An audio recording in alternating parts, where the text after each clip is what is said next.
Can we stand in the gap for others? Let's talk about that.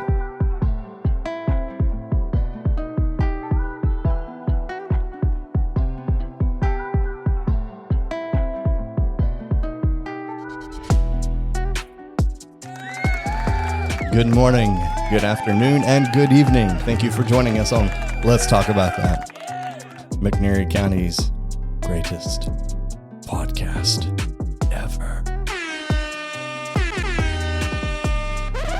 What more needs to be said? That's right. Goodbye. All right, we are back. And we are not in the church culture series. We are not. We've put a wrap to that for now. For now. Maybe later. Let us know if you've enjoyed the church culture series, and we will revisit it at some point. I would like to rap to that. Go ahead. I got the music. I was joking. You're doing pretty good earlier. Oh, we've got to get those outtakes back. That was before the recording begins. You know, isn't there an album After the Music Stops? Didn't Lecrae have an After the Music Stops album? Yeah, I think so. We should do Before the Podcast Begins album. What happens before the podcast stays before the podcast. Oh my gosh. Well, okay. I guess we can go ahead and kick off one of our favorite segments. Whoop, whoop. You got the jokes today? It was like, was that the first one? That's your first one today? I think you've said this one before, but I can't remember. We want to hear it again. What did the buffalo's mom say to him on the first day of school? I have no idea. I've never said that. Have you not? No. Bye, son. Oh, my goodness. That's great. Why do birds fly south for the winter? I don't know. It's quicker than walking. That's a good one. I got a legit laugh out of him this time. Are you saying I fake laugh sometimes? No. Never would I. That was real. We'll see about this one. Yeah, this one's pretty bad. I'm going to take a drink. I'm going to hold it in my mouth. No. What has 4 letters, sometimes has 9 letters, and never has 5 letters? I don't know either. I was just stating facts.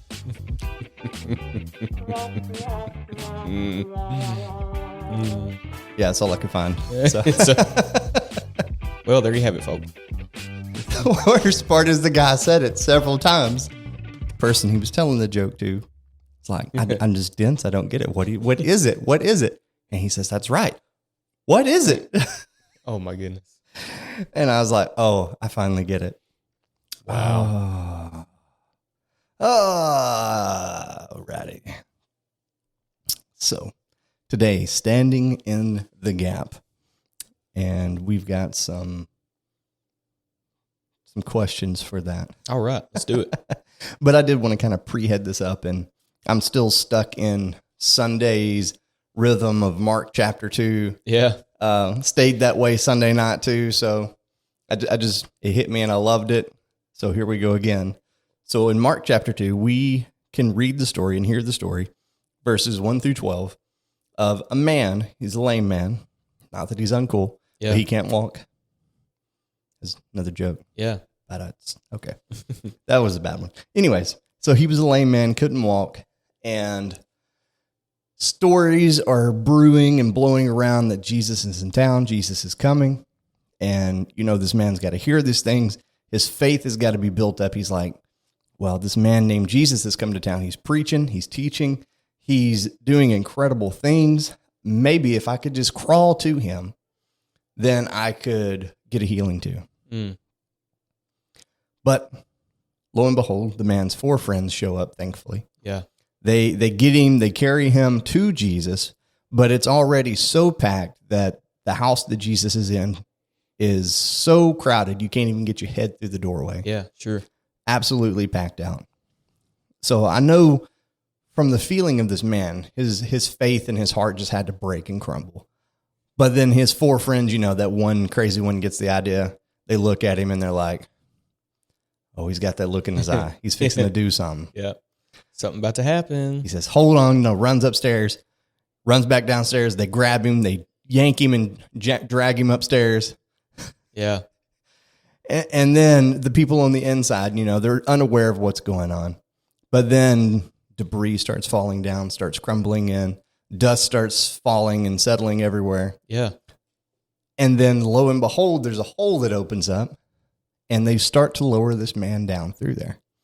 So I wanted to kind of talk about this and bring this up. And, maybe this man could have never got to Jesus otherwise. Sure. Unless he had some friends that were willing to stand in the gap.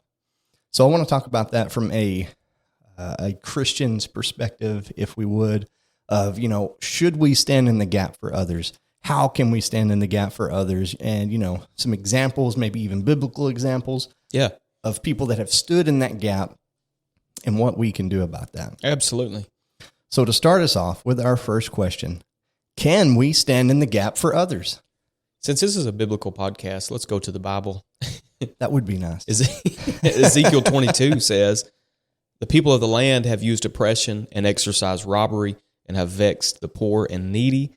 Yea, they have oppressed the stranger wrongfully, and I sought for a man among them that should make up the hedge and stand in the gap before me for the land, that I should not destroy it, but I found none.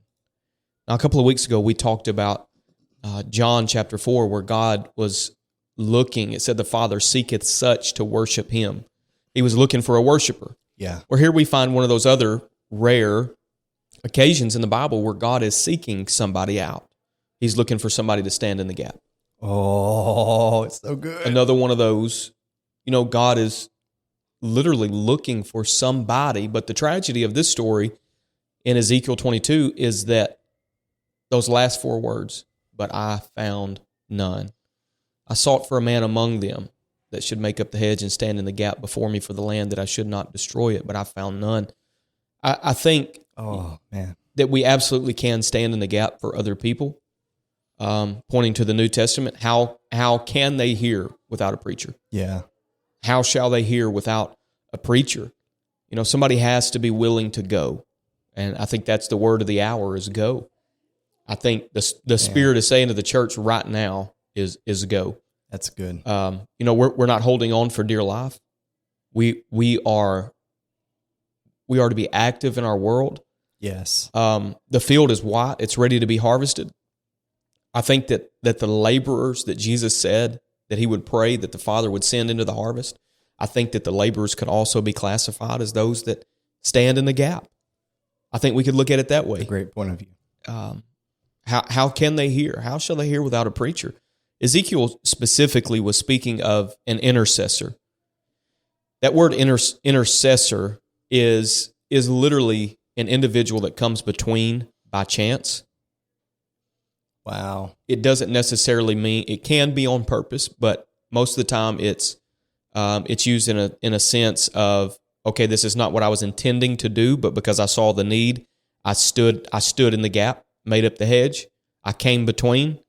Oh, so that's good. When we think about that as far as prayer goes, an intercessor could be somebody that is going throughout their normal day, and all of a sudden the Spirit of God impresses something upon their heart, and God is looking for somebody to stand in the gap. Will you take time to stop and pray? Will you take time to stop and entertain the presence of the Lord and pray for that need? Sometimes we have no idea what we need to pray for in those moments.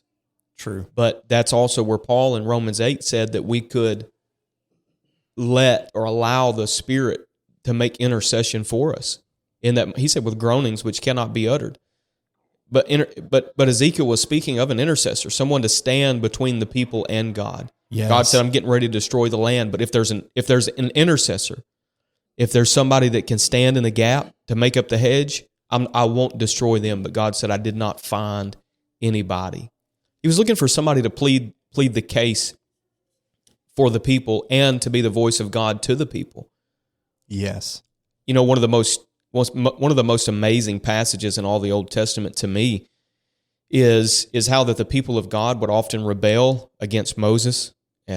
Even Aaron and Miriam, Yes. Moses' own brother and sister, they rebelled against Moses. They didn't like his wife. They rebelled against him.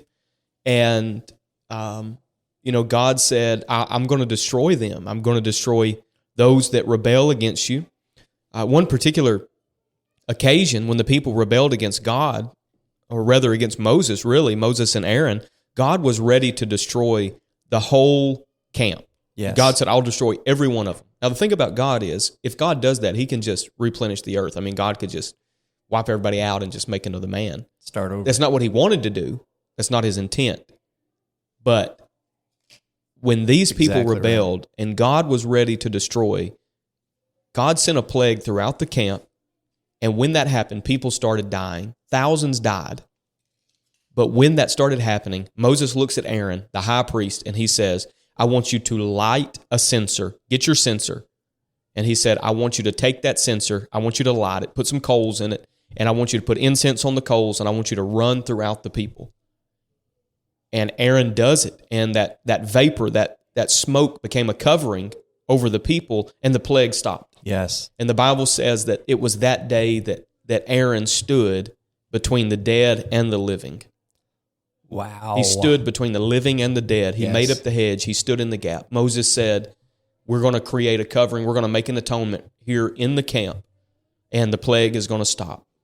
Moses was the one that told Aaron to do it, but Aaron was the one that performed the action. But it was Moses that said, take the censer, and I want you to make this atonement. And it was at that moment that, he and Aaron both stood in the gap for the people that day. Yes. When it would have been very understandable for Moses just to take a step back and say, these people have rebelled against your will, against your wishes. They have, they've threatened me. They've threatened my life. God, go ahead and do what you need to do. Destroy whoever you need to destroy. But Moses did not do that. That's right. Moses said, I'm going to stand in the gap. Now, I think it's important to understand that we cannot save other people. Fair. Yes. So take a sigh of relief, breathe take a deep breath, and realize that you are not the Savior. Yeah, you're not the one that's saving people, but we can lead other people to Jesus. Yes. We're not going to save them, and we're not going to hopefully not cause them to be lost. But we can't save them. Point to Scripture. He said, work out your own salvation with fear and trembling. That salvation issue has got to be worked out in you, Yes. in us as individuals. We have to work that out. We have to deal with that in our own life. Nobody else can do that for us. God has no grandkids. Yeah. He has sons and daughters, but he does not have grandchildren. Ooh, He that's has to powerful. become your father.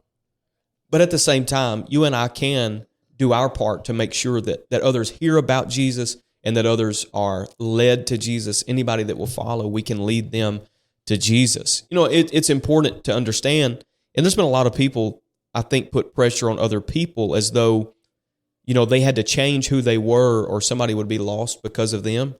I'm not saying somebody that had a nasty spirit. Yeah. Yeah, they needed some correction, but somebody else's salvation is not dependent upon, How good we are. whether you like the color red or not, Yeah. or whatever you want to fill in the blank with.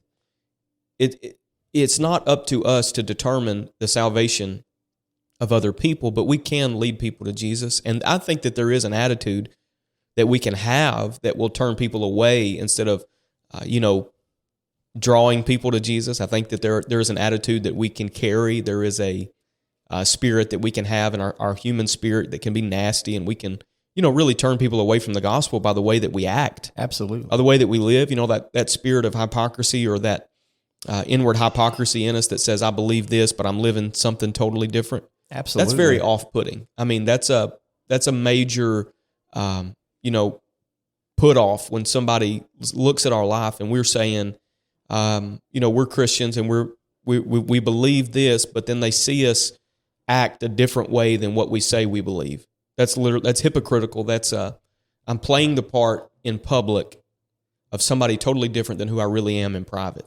Yes. It's not who I am. Very true.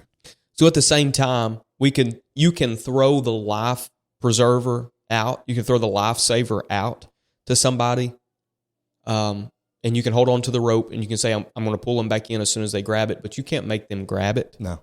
But you can be that lifeguard, if I can say it that way, that's standing there ready to throw somebody the line. Yes. And pull them in if they'll just get a hold of it. But you can't put so much pressure on yourself as to say, if they're lost, it's going to be my fault. Oh yeah. We can't be good enough. No. To say, just like you said earlier, to save others. You can't put that kind of pressure on yourself to say, if I'm not upholding this absolute perfection, then there's going to be people lost because of me. Yeah. Because nobody can be perfect. Yeah. I often say, don't look too close at my life, because not that I'm hiding some immorality or something else in my life, but if you look close enough, you're going to find something you don't like. Oh, if you examine anybody's life with a microscope, you're going to find something that you don't like about them. I was going to say, you can look at the most beautiful artwork and everybody can examine it, look at it, and you're like, that's just perfect. But then the longer you look at it, the more you look at it, the closer you look at it, you can start zooming in and seeing imperfections or flaws or absolutely other things. But it's not that it takes away from it. And the same thing applies to us as people. You can't just look at people and be like, oh, they're absolutely perfect on the outside. But like you said, the closer you look, the longer you look, you'll always find something wrong with anyone and everyone. Yeah. We don't all enjoy the same exact food, the same exact ways, or this season the same exact way. So I'll say that about Jesus. The closer, though, you get to him, the less of those flaws you see in other people. Now that's good. That's real good. Because the closer you get to him, the more you realize how far away you were before he saved you. But you're also redirecting that focus a little. Absolutely.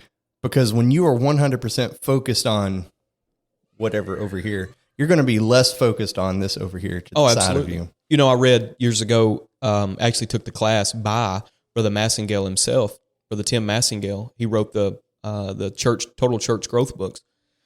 And he said something in those books and really emphasized it in the class. And, at first I was a little reserved about the class, wasn't sure I didn't know that I would be pastoring, but I think any church leader, it would do them good, and in the class he said, and in the book, he really talks about it, not to see problem people, but just to see people that have problems.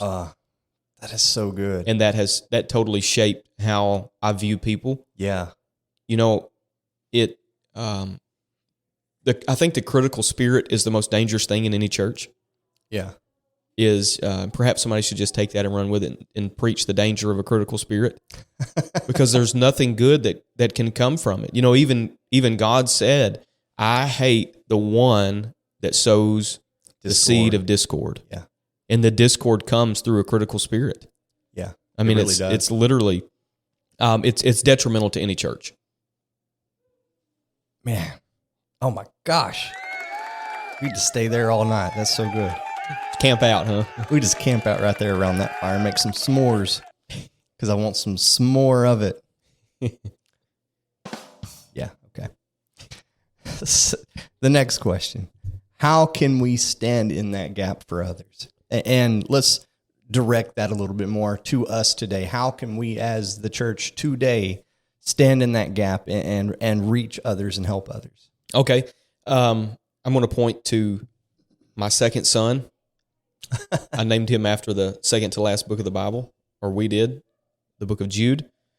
Jude verses 22 and 23, and of some have compassion, making a difference, and others save with fear, pulling them out of the fire, hating even the garment spotted by the flesh. Yes. We said, it's been said that if the book of Acts is the Acts of the Apostles, then the book of Jude is really a convicting message on those that are apostate, or those that have turned away from the faith. Oh, that have so tasted good, but have turned away. Yes. Jude said, others save with fear, pulling them out of the fire. So there are going to be some that have been burned that we're going to pull out. Yeah. They're going to have some scars. They need, so what can we do? How can we stand in the gap? We can pray for them and we can reach for them. Now understand that when you're pulling somebody from the fire, there's probably going to be some marks left on you. Yeah. I mean, when you are reaching for people, I mean, when you are part of the process, the conversion process of the biggest purchaser of the drug dealer's drugs on the corner, and he's no longer buying from that drug dealer, then don't you know that drug dealer is going to be upset at you because you have just pulled away, even though it's God that's done it. Yeah. You were the vessel that God used, and that drug dealer is going to be upset at you. I mean, he's not going to be happy that you have taken away his biggest, he's not going to be happy that you've taken away some revenue from him. Yeah. So there's going to be some pressure on us. There's going to be some things that we have to deal with. What else can we do? Well, not only do we need to pray for them, but we need to pray for ourselves to have a right spirit and say truth with the right motive. Yes. Because the wrong doctrine, no matter how appealing it may sound to us and to them, the wrong doctrine is never going to save them. No. So even though you've got good motives, you cannot teach them, you cannot, give them a lie, because the lie, false ideals will not set them free. It's just the truth that's going to make them free. Yeah. So it's got to be truth with the right motive. They need somebody that's praying for themselves, that has a right spirit and the right motive. Why are we doing this? Truth should not be used to condemn, unless God has called you to preach that word in that moment, and, so that conviction can fall. There's too many people to save. Truth should be used to save souls, not push people away from God. That's spot on. Abraham stood in the lot. Abraham stood in the gap for Lot. Yeah.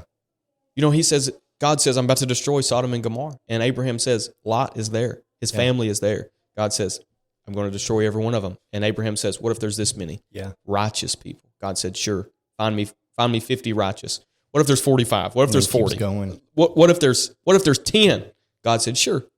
Peradventure, if there be 10 righteous people, I won't destroy. Not even 10 righteous people could be found. Oh, so sad. But even still, God sent 2 angels into Sodom. They literally took Lot and his family by the hand and led them out. Because Abraham was willing, Uncle Abraham was willing to stand in the gap and make up the hedge. That's good. Abraham became an intercessor in that moment for Lot. Yeah. He said, God, and he did exactly what Ezekiel was talking about. Abraham stood in the gap and made up the hedge because God was getting ready to destroy. The city was going to be destroyed. I think there's a great parallel between Abraham and Lot coming out of the city and us coming out of the world. Yeah. I think there's a big parallel there. I think that that there are people that are in Sodom, in the world right now, that are waiting for somebody to come and take them by the hand and lead them out. Oh, that's so good. They're just, oh my goodness. We can camp out here too. but really it is so good because it wasn't even, and his intentions were for Lot. Absolutely. His intentions and his goals was for that. But through those intentions, it could have reached others. It could have saved the entire city. Yeah. Oh man, that's a great example of what we should aim to do and aim to be as Christians. Sure. To reach others, to pull for others. And like you said a while ago, you got to preach the truth because you can't win people with just preaching a candy cane. No, you can't. Gospel. You can't water it down. Now your attitude and spirit needs to be right. Yeah, but you cannot water it down. No. There was I know we just got a few more minutes, but there was a couple of people that I worked with about 10 years ago, and we're all on forklifts and we were material handlers, and I knew that everybody else in the department were of a certain belief, and I was the only spirit-filled. They were all claimed to be Christians, but I was the only spirit-filled. Right. Only one that believed, except you're born again of water and spirit. Right. And one of one of the ladies that was in the department was a long ways away from Jesus, even by the standards of those more liberal that were in the department. And one day, one of the other ladies came to me and she said, "I think so and so just got saved." And I said, wow. Because I knew what they believed. I said, "Oh wow!" I said, "She repented." And she was like, "What do you mean?" Yeah. And then I went on. I said, Has she been baptized in Jesus' name?" And I wasn't rude. I wasn't shoving it down their throat. Right. But I was simply asking these questions, in an innocent way, not facetiously, but I was seriously in an innocent way asking these questions to them to provoke thought because I knew what they believed. And she said, "No, but I would like to hear more about this repentance and baptism." Wow. That's incredible. I said, don't sell yourself short. I said, God has another step for you. God has there's something else. Just keep reaching, and just, you're able to open that door. Now you could be rude all day long and you could throw the life raft and just smack them in the head with it. And nobody's going to want to reach out and grab it because what are you going to do when you get in the boat? If they do get a hold of it and they get in the boat with you, how are you going to act to them then? I don't want to be in the boat with somebody that was, throwing spears at me when I was in the water, drowning. Yeah, rather take that life raft and hit them with it. Do I have the spirit of the elder brother, or do I have the spirit of Jesus? Oh, yes, or the Father? I'm sorry. You know what I mean? And when I said that, don't take that the wrong way. Yeah, don't have a candy cane gospel. Yeah, that's right. Do have a candy cane attitude. That's right. Have a sweet attitude. Yeah, but preach the gospel as it needs to be. All right, sir. Is there any books, anything that you'd like to leave us with? Yes, just one. The Christian Leader Blueprint by Ryan Franklin. Ah, that sounds good. The Christian Leader Blueprint. Might Christian get that one. Leader Blueprint. I love it. Bit of a tongue twister. Well, thank you, Pastor, for joining us today. Thank you. And thank each and every one of you for joining us on the podcast. We love you. We appreciate you. Now go forth and preach the gospel, share the gospel, and win some souls. We love you. God bless.